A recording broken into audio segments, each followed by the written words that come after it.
नवीन शिक्षा नीति। भारत की शिक्षा नीति में 34 साल बाद आया नया बदलाव, यानी 1986 के बाद भारत में नवीन शिक्षा नीति लागू की गई है।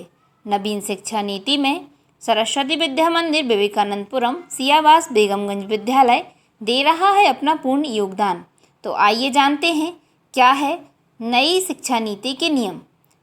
नई शिक्षा नीति में शिक्षा का अधिकार कानून के दायरे को व्यापक बनाया गया है।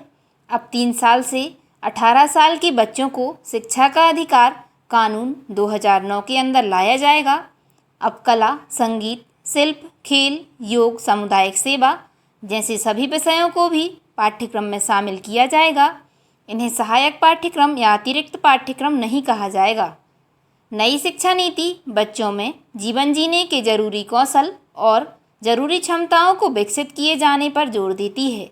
नई शिक्षा नीति के तहत उच्च शैक्षणिक संस्थानों में विश्व स्तरीय अनुसंधान और उच्च गुणवत्तापूर्ण पढ़ाई पर जोर दिया गया है। अब हायर एजुकेशन में वर्ल्ड क्लास रिसर्च पर फोकस किया जाएगा।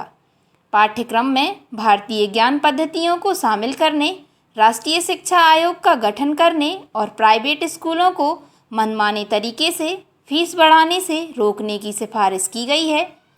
आयोग ने शिक्षकों के प्रशिक्षण में व्यापक सुधार के लिए शिक्षक प्रशिक्षण और सभी शिक्षा कार्यक्रमों को विश्वविद्यालयों या कॉलेजों के स्तर पर शामिल करने की सिफारिश की है। अंडर ग्रेजुएट प्रोग्राम का ढांचा भी बदला जाएगा।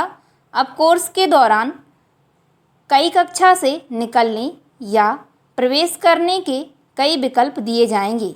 राष्ट्रीय शिक्षा नीति 2019 को भारतीय लोगों, उनकी परंपराओं, संस्कृतियों और भाषाओं की विविधता को ध्यान में रखते हुए तेजी से बदलते समाज की ज़रूरतों के आधार पर तैयार किया गया है।